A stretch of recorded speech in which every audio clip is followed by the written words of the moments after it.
সারা আর অ্যান্ড্রুর পরিবার আজও সেই প্রশ্নের উত্তর খুঁজে। তাদের স্মরণে খনির প্রবেশপথে এখন একটি ছোট পাথরের ফলক স্থাপন করা হয়েছে, সেখানে শুধু লেখা আছে তাদের নাম, আর তার নিচে কয়েকটি শব্দ, যারা নীরবতা খুঁজেছিল, তারা এখন সেই নীরবতাতেই বিশ্রাম নিচ্ছে, সারার বোন এমিলি বলেন। তারা কারও কাছ থেকে পালাচ্ছিল না, শুধু শান্তি চেয়েছিল, হয়তো প্রকৃতি তাদের সেই শান্তিটাই দিয়েছে চিরদিনের জন্য।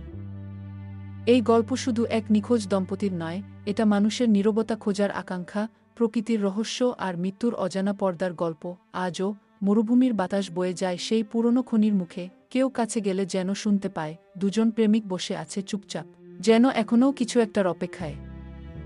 এই ঘটনাটি সত্য নয়। সারা বেনেট ও অ্যান্ড্রু মিলার নামে 2011 সালে নিখোঁজ হওয়া এবং 2019 সালে উটাহর খনিতে পাওয়া এমন কোনো বাস্তব নথি, সংবাদ প্রতিবেদন বা পুলিশ রিপোর্ট কোথাও নেই। এই গল্পটি আসলে একটি কাল্পনিক, ফিকশনাল বা ক্রিপি মিস্ট্রি স্টাইলের লেখা, যেটা অনেক ওয়েবসাইটে ট্রু ক্রাইম স্টোরি বা ক্রিপি ইন্টারনেট মাইস্টারি হিসেবে প্রচার হয়েছে।